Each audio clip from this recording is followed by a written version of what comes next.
Hello everyone, this is me RJ Noor और आज से हम बेसिक टू एडवांस का जो सिलसिला शुरू किया है उसका नेक्स्ट फेज में हम जा रहे हैं और वो है हमारा टेंसेस। टेंसेस के बारे में आपने पढ़े होंगे, बहुत से कॉन्सेप्ट आपके माइंड में ऑलरेडी होंगे। अब हम ये देखते हैं कि भाई ये जो वर्ड लिखा हुआ है उसकी मीनिंग क्या है। अब एज अ वर्ड उसकी मीनिंग ये होती है। टेंस मीन्स कोई भी शख्स हो या कोई भी इंसान अपसेट हो या वरीड हो यानी कि परेशान हो तो उसको हम टेंस बोलते हैं कि भाई why you look so tense today, आज आप टेंस क्यों हैं, जिसमें से हमें टेंशन मिला है कि भाई परेशानी। अब जिसको टेंशन होगा वो एडजेक्टिव में टेंस होगा, मतलब वो परेशान होगा, लेकिन यहाँ पर परेशान वाली मीनिंग नहीं आती। टेंस एक्सप्लेन करते हैं एज अ टर्म। टेंस क्या है? Tense is the formation of verb, यानी जो वर्ब है उसकी एक बनावट, फॉर्मेशन है ऑफ वर्ब।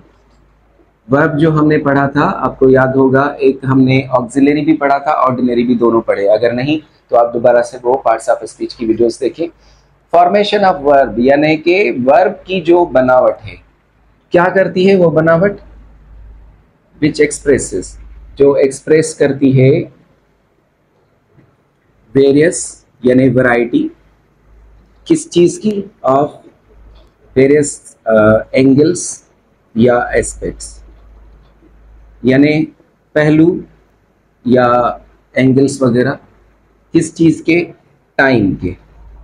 यानी कि टाइम जब भी हम किसी भी सेंटेंस में शो करेंगे या उसका कोई तासुर देंगे तो वो हमारा जो सेंटेंस होगा वो किसी ना किसी टेंस का कहलाएगा, और उसमें जो चेंजिंग वाली चीज होगी जिसको हम बार बार चेंज करके हम वेरियस एंगल्स और एस्पेक्ट दिखाएंगे वो होगा वर्ब।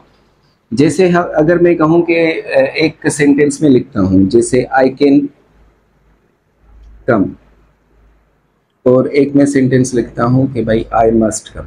अब यहाँ पर अगर मीनिंग की जाए तो मैं आ सकता हूं और मुझे आना चाहिए। अब इसमें कोई टाइम शो नहीं हो रहा कि भाई मैं आ सकता हूं तो कब, या मुझे आना चाहिए तो कब। मतलब ये है कि इसमें कोई भी हमारे जो मॉडल वर्ब्स हैं जो आगे जाके हम पढ़ेंगे, लेकिन जब भी हम किसी टेंस की बात करेंगे तो उसमें हम टाइम शो करें ना करें, हमें फॉर्मेशन ऑफ वर्ब से, यानी वहां पर जो हमारा वर्ब है उसको देख के पता चल जाएगा कि ये किस टेंस की बात हो रही है, यानी किस टाइम की बात हो रही है। फॉर एग्जाम्पल हम लिखते हैं कुछ सेंटेंस जिसमें आप समझ जाएंगे सिर्फ और सिर्फ वर्ब की फॉर्मेशन को देख के कि ये किस टेंस में यानी किस टाइम की बात हो रही है, या सेंस जो है वो हमारा मिल जाता है उसमें।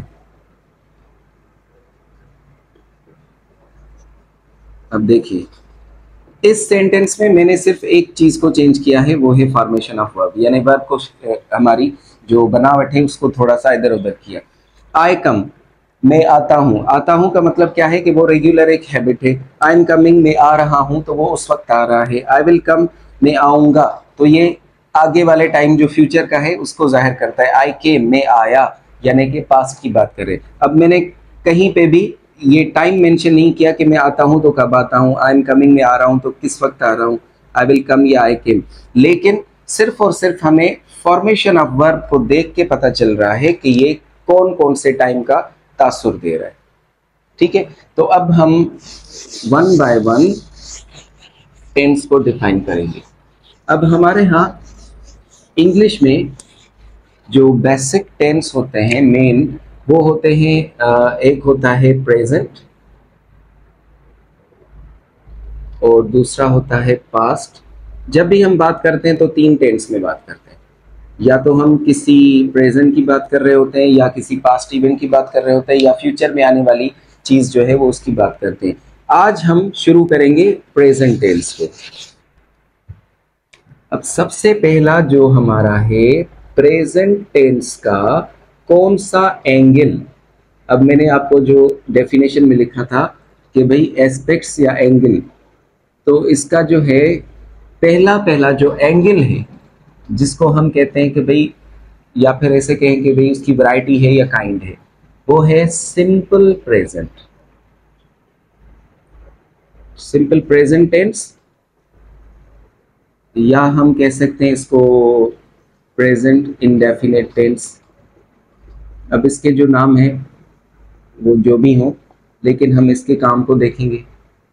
ठीक है, प्रेजेंट इंडेफिनिट या सिंपल प्रेजेंट टेंस। अब सिंपल प्रेजेंट टेंस में प्रेजेंट टेंस के पहले एंगल या एस्पेक्ट या काइंड में सिंपल प्रेजेंट में कौन कौन सी चीजें होती हैं जो हम शो करते हैं अपने सेंटेंसेस में। पहला होता है हैबिचुअल एक्शन, यानी कोई भी आदत या ऐसे रूटीन वाला काम हो, रूटीन लिखिए, या फिर हम वो चीजें लिखते हैं जो बार बार सेम टाइम पे या इस तरह से कोई रिपीट हो रही हो, रिपीटेड एक्शन, वो अमल जो वो काम जो रिपीट होते हों सर्टेन टाइम पे। ठीक है, उसके बाद हमारा है यूनिवर्सल फैक्ट। यूनिवर्सल फैक्ट का क्या मतलब है, मतलब वो चीजें जो रूटीन वाइज चलती हों लेकिन हमारे इख्तियार में उनका कोई भी वो ना हो। ठीक है, या फिर हम ऐसे कहते हैं कि भाई नेचुरल एक्शंस, जो भी कुदरती तौर पे एक रिपीट या रूटीन के वाइज या अपनी उस सिलसिले में मुसलसल चलते रहते हैं एक मुतय्यन वक्त पे।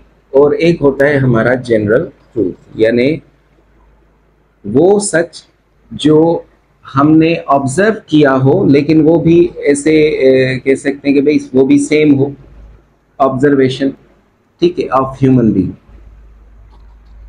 अब ये तीन चीजें हैं जो सिंपल प्रेजेंट में बेसिक से समझाई जाती हैं या बेसिक में यूज होती हैं। इसके बाद बहुत सारे एडवांस भी हैं, जब एडवांस की तरफ हम जाएंगे तो फिर हम पढ़ेंगे।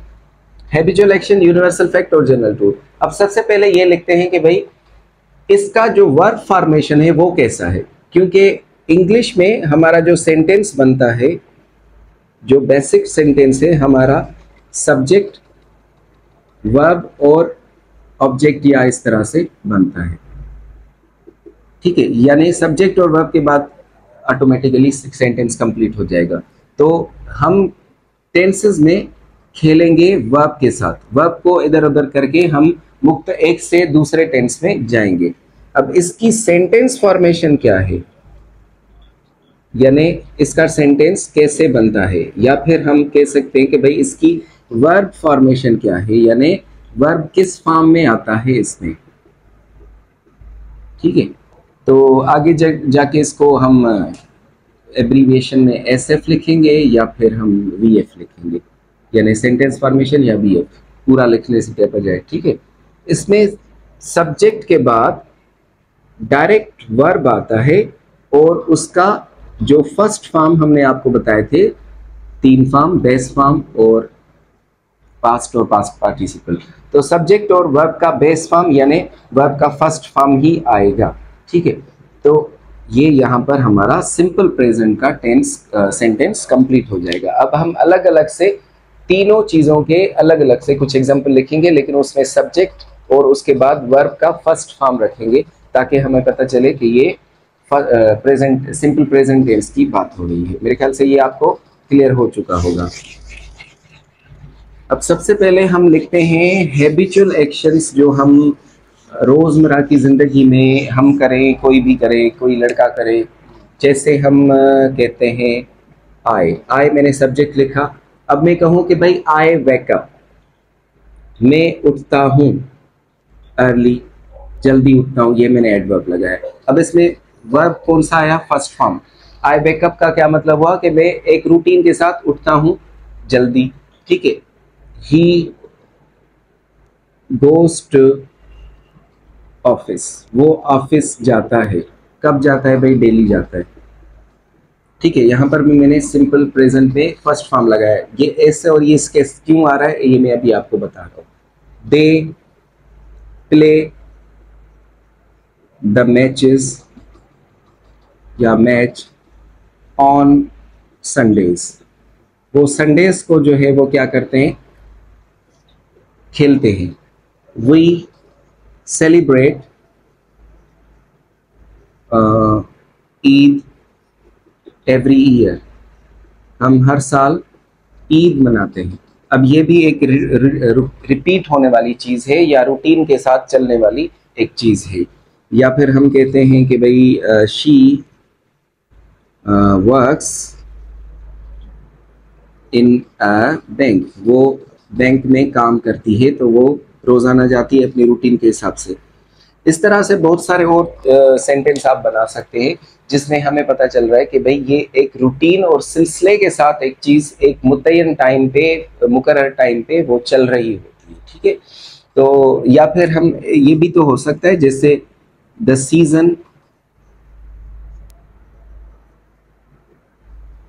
सीजन्स चेंज, मतलब सीजन्स जो है वो चेंज होती रहती हैं। बाय द टाइम विंटर आता है, बाय द टाइम समर आता है, फिर ऑटम, या इस तरह से कभी बारिश का मौसम आ जाता है, या इस तरह से बहुत सारी चीज़ें हो जाती हैं। या जैसे मैं रोज़ाना वीडियोस बनाता हूँ, तो I record my videos daily, ठीक है। तो इस तरह ये हमारी रूटीन बन जाती है, ठीक है। तो उसके बाद हम लिखते हैं यूनिवर्सल फैक्ट के कुछ example.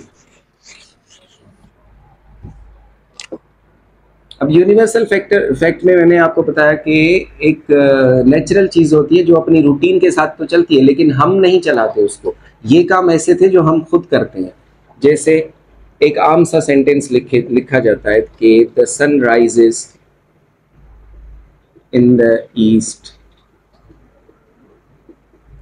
And sets in the west. अब यहाँ पर मैंने लिखा है कि भाई सन राइज करता है, मतलब उभरता है जब भी, और उसके बाद गुरूब हो जाता है, ठीक है। तुलू होता है, उभरता है, या तुलू हो जाता है। यहाँ पर मैंने दोनों नेचुरल फैक्ट्स लिखे हैं या यूनिवर्सल फैक्ट्स लिखते हैं, और दोनों में मैंने फर्स्ट फॉर्म दिया है। The stars shine at night, तारे रात को चमकते हैं। चमकते हैं तो मतलब एक चीज़ है जो रूटीन वाइज रात को हम देखते हैं। या फिर द अर्थ रिवॉल्व्स, अर्थ जो है वो घूमती है अराउंड सन या इन द सोलर सिस्टम, जो भी करें। अब ये सारी चीज़ें ऐसी हैं जो हमारे और आपके पहुंच से बाहर हैं, बस में नहीं है कि भाई उसको हम चेंज कर सकें। वो एक जब से हम पैदा हुए हैं तो हम एक रूटीन के साथ उनको देख रहे होते हैं, और वो सारी चीज़ें रिपीट हो रही होती है। मतलब सूरज तुलू होता है, ग्रुप भी हो जाता है, और वो रिपीट भी हो रहा होता है, हम देखते हैं। स्टार शाइन करते हैं, अर्थ जो है वो रिवॉल्व करती है, तभी जो है वो एक डे और नाइट का सिलसिला चल रहा होता है। तो इस तरह की जो चीज़ें हैं वो हम सिंपल प्रेजेंट में लिखते हैं। उसके बाद हम वही चीज़ें जैसे नेचुरली होती हैं, लेकिन उसमें हम थोड़ा सा इंटरफेयर भी कर देते हैं, लेकिन ये है कि वो हर जगह सेम होती है। जैसे द डॉग बार्क्स, कुत्ते या कुत्ता भौंकता है। भौंकता है तो मतलब हमने देखा है कि वो कहीं पे भी कोई और आवाज़ नहीं निकालता, वो बार्किंग ही करता है। The cat drinks the milk, बिल्ली जो है वो दूध पीती है। अब हमने सारी बिल्लियां जो भी ऑब्जर्व की हैं तो उनको दूध पीते हुए तो देखा है, ठीक है। 2 and 2 make 4, ठीक है। 2 और 2 4 होते हैं, तो कभी भी वो 5 नहीं होते। कहीं पे भी आप चले जाएं तो वहां पर ये 4 का ही बनेगा। उसके बाद the stone sinks into the water, ठीक है। पानी में पत्थर फेंकेंगे तो वो क्या हो जाएगा, डूब जाएगा। या फिर द वाटर कंटेन्स, पानी में मौजूद होती है कौन सी चीज़ें, हाइड्रोजन एंड ऑक्सीजन। अब ये है कि ये जो चीज़ें हैं वो हमने ऑब्जर्व करके लोगों को बताई हैं, या जो भी हैं हमने खुद से एक चीज़ जो है ना ऑब्जर्व करके देखी है कि भाई वो हर जगह सेम ही होती है। ये भी सेम रहता है, ये भी सेम, ठीक है। अब ये है कि जैसे मैंने लिखा है water contains hydrogen and oxygen, hydrogen और ऑक्सीजन पानी में होते हैं। अब ये कभी भी नहीं होता कि वहाँ पर नाइट्रोजन मिल जाए या कहीं पे फ्लोरीन हो जाए, ठीक है। तो ये हाइड्रोजन ही और ऑक्सीजन ही हम हर जगह देखते हैं। तो ये हो गए हमारे जनरल ट्रूथ जो हर जगह दुनिया में कहीं पे भी चले जाएं वहां पर सेम होंगे। अब आपको कुछ रूल्स बताते हैं कि सब्जेक्ट और वर्ब का जो एग्रीमेंट है कि किसके साथ किस तरह से वर्ब का फर्स्ट फॉर्म अग्री करेगा। अब जैसे मैं कुछ एग्जांपल लिखता हूं, उसको मैं अफर्मेटिव में भी लिखता हूं। अफर्मेटिव एक इंफॉर्मेशन जैसे दिया जाता है सिंपल से, उसके बाद हम नेगेटिव भी करते हैं उसका, और उसके बाद हम इंट्रोगेटिव भी करते हैं, यानी सवाल भी बनाते हैं और नॉट वाला भी सेंटेंस बनाते हैं। सबसे पहले जो हमारा सब्जेक्ट आता है वो आई है, उसके साथ हम कोई भी, आप जैसे आई वर्क, मैं काम करता हूं, इसको हम नेगेटिव में चेंज करेंगे तो उसके साथ हम हेल्पिंग वर्ब लगाएंगे आई डू नॉट और वर्क, ठीक है। उसको हम इंट्रोगेटिव में चेंज करेंगे तो डू आई वर्क। इस तरह से वी वर्क, तो इसमें भी वही रूल फॉलो होगा, वी डू नॉट वाला नेगेटिव में, और इंट्रोगेटिव में भी डू ही आगे आएगा, डू वी वर्क। उसको हम फिर यू वर्क में चेंज कर लेते हैं, यू वर्क, आप काम करते हो, तो इसमें भी वही सेम रूल फॉलो होगा, डू नॉट वर्क और डू यू वर्क।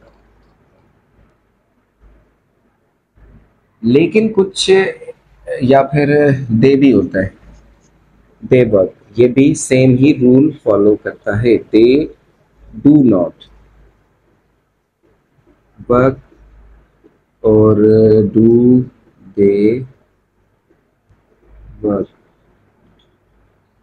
लेकिन कुछ सब्जेक्ट्स ऐसे हैं, प्रोनाउंस ऐसे हैं जो हमारे जो वर्ब का जो थोड़ा सा शेप है वो चेंज कर देते हैं, और उसमें भी ऑक्सिलरी भी हमारा थोड़ा सा चेंज होता है। जैसे अगर मैं कहूँ कि I work, we work, you work और दे वर्क तो ठीक है, लेकिन अगर ही आ जाएगा तो फिर वर्ब जो हमारा फर्स्ट फॉर्म है उसमें एस या ई एस जरूर दिया जाएगा। अभी मैं आपको बता रहा हूँ कि कौन से वर्ड्स हैं जिसमें एस आता है और कौन से में ई एस आता है। ही वर्क नहीं होगा कभी भी, वो होगा ही वर्क्स। अब यहाँ पर अगर हम उनको नेगेटिव में चेंज करेंगे तो डू नहीं होगा, उसका भी एस वाला फॉर्म आएगा, यानी डज, ही डज नॉट, और फिर वर्क से एस काट दिया जाएगा क्योंकि वो वाला जो एस है वो इस डू में चला गया। और सेम ही तरीके से क्वेश्चन भी वैसे ही बनेगा, डज ही वर्क। वही रूल शी के लिए भी अप्लाई होगा, she works, she does not work. और अगर हम कहें कि भाई डज शी वर्क, या फिर हम कोई सिंगल नाम, कोई सिंगुलर नेम हो जैसे अली, तो उसको भी हम वर्क्स में ही लिखेंगे, वर्क नहीं होगा, और same he rule does not वाला फॉलो होगा, अली डज नॉट वर्क और डज अली वर्क। ये तो हो गई इंसानों की बात। अगर कोई और चीज है जैसे जानवर हो गए या कोई भी, हम लिखते हैं अ केट, अ केट सिंगुलर केट, ठीक है, अ केट ड्रिंक्स, ठीक है, जो भी चीज वो पिए, तो वहां पर भी अ केट डज नॉट होगा। इसको हम इट फॉर्म भी लिख देते हैं प्रोनाउन में, ड्रिंक्स जो भी चीज पिए, और डज अ केट। लेकिन ये कंडीशन है कि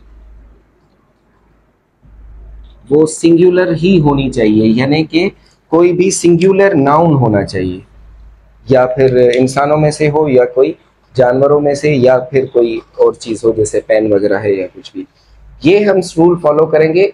ही शी इट या सिंगल नेम के साथ हम डज या डज नॉट फॉलो करेंगे, और बाकी सारे जो वर्ड्स हैं प्रोनाउन में आए या उसमें नाउन में, तो वो वहां पर हम डू फॉलो करेंगे।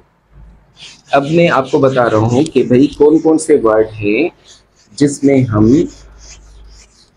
एस लगाते हैं और जिसमें हम ई एस लगाते हैं। अब कुछ वर्ड्स हैं जो कि वर्ड्स एंडिंग जो के एंड हो कौन कौन सी चीज़ों से, एस हो उसमें या डबल एस हो जो भी हो, एस एच हो यानी श, सी एच यानी च, उसके बाद एक्स हो या फिर ओ हो।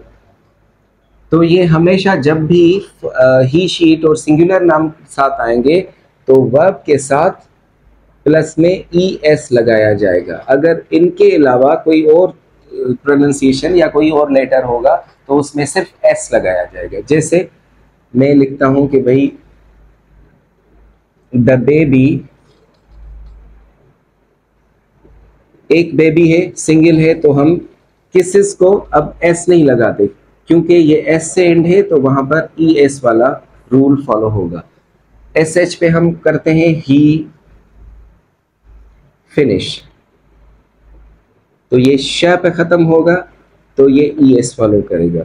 या फिर हम कहें शी टच, तो ये च पे होगा तो फिर टचेस हो जाएगा यानी ई एस फॉलो करेगा। उसके बाद आए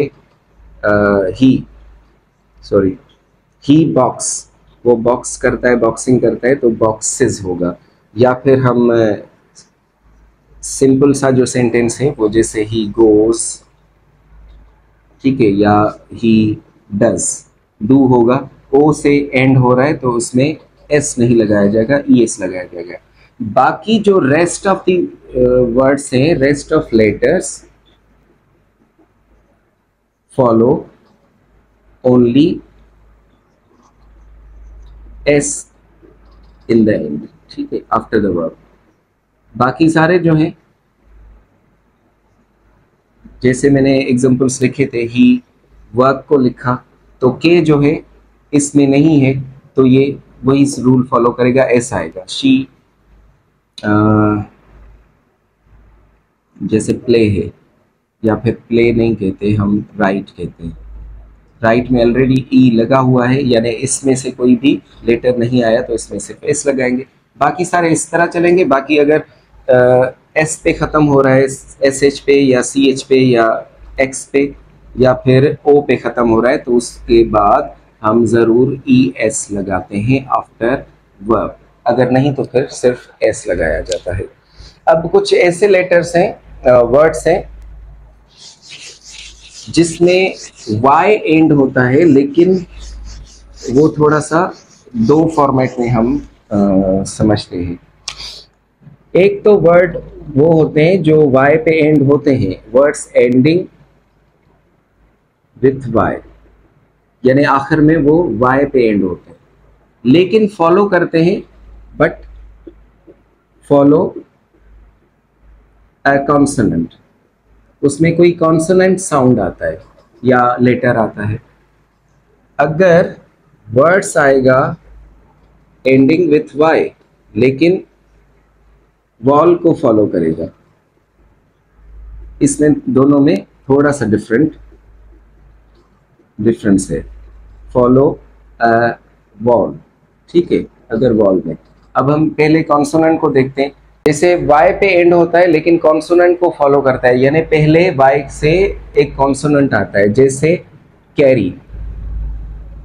अब वाई से पहले एक कॉन्सोनेंट है आर, उसके बाद हम लिखते हैं कॉपी। अब वाई से पहले एक कॉन्सोनेंट है पी।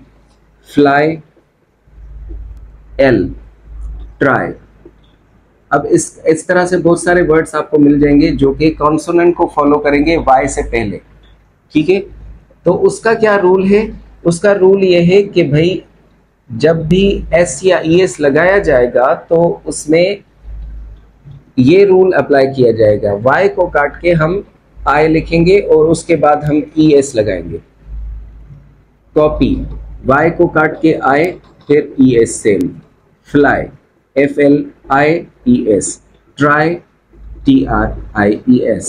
यानी कि जब भी कोई भी वर्ड एंडिंग होगा वाई पे लेकिन उससे पहले कॉन्सोनेंट आएगा तो फिर उसको मिटा के हम आई लगाएंगे, यानी वाई को हम इरेज करके आई लगाएंगे, उसके बाद ई एस लगेंगे। लेकिन अगर वॉल फॉलो हो रहा है जैसे हम कह रहे हैं कि भाई प्ले, अब यहाँ पर देखें वॉल के बाद आया है वाई, वाई के पहले एक ये है कि हमारा वॉल है, अबे है, उसमें भी ई है। इस तरह से बहुत सारे और भी आपको, जैसे पे, तो ये जो है वो विदाउट एनी चेंज ऑफ आई ये सेम ही होंगे। जैसे प्ले से सिर्फ एस लगाया जाएगा प्लेस, ओबे में से ओबेज लगाया जाएगा, पे से पेज हो जाएगा, उसमें फिर आए नहीं होगा। आए तब लगेगा जब वाई से पहले कोई कॉन्सोनेंट होगा, तब वो आए होगा। लेकिन अगर वॉल आ रहा है तो फिर वो सेम ही रूल फॉलो करेगा। ये इस तरह से बहुत सारे वर्ड्स आपको मिल जाएंगे, आपको सिर्फ देखना ये है कि किस तरह का रूल, हमारी कौन सी कंडीशन इस पे एप्लीकेबल हो रही है। मेरे ख्याल से ये बहुत ही नई चीज़ है और बहुत इंटरेस्टिंग है।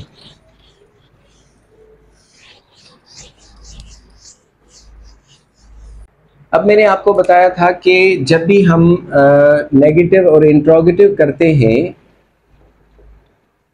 यानी कोई नॉट वाला सेंटेंस जो है या फिर हम सवालिया बनाते हैं, तो उसमें हम सिंपल प्रेजेंट में दो ऑक्सिलरीज यानी हेल्पिंग वर्ब यूज़ करते हैं, एक तो डू और एक है डस, यानी कि सिंपल प्रेजेंट के साथ। मैंने अभी आपको बताया था कि ओ से एंड होने वाला जो भी वर्ड है ही, शीट और सिंगल नेम के साथ आएगा तो उसको ई एस लगाएंगे, तो इसलिए ये डज हो जाता है ई एस में।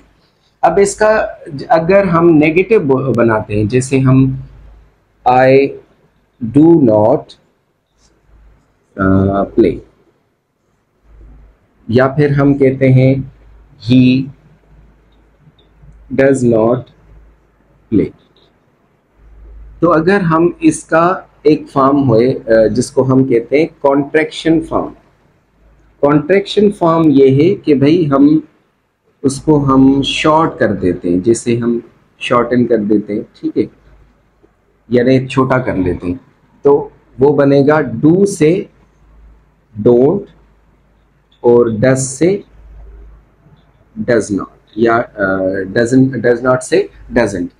तो ये भी आप स्पोकन लैंग्वेज में यूज़ कर सकते हैं। आगे चल के हम इस पे भी एक जब भी कन्वर्सेशन हम स्टार्ट करेंगे जैसे ही, तो आप समझ जाएंगे कि ये डोंट और डज नॉट जो डजंट कैसे यूज़ होता है। उर्दू में वो किस तरह से हम सेंस बनाते हैं। उर्दू में भी कॉन्ट्रैक्शंस होते हैं, लेकिन हमारे यहाँ उर्दू में डू नॉट को डोंट और डज नॉट को डजंट लिखा जाता है।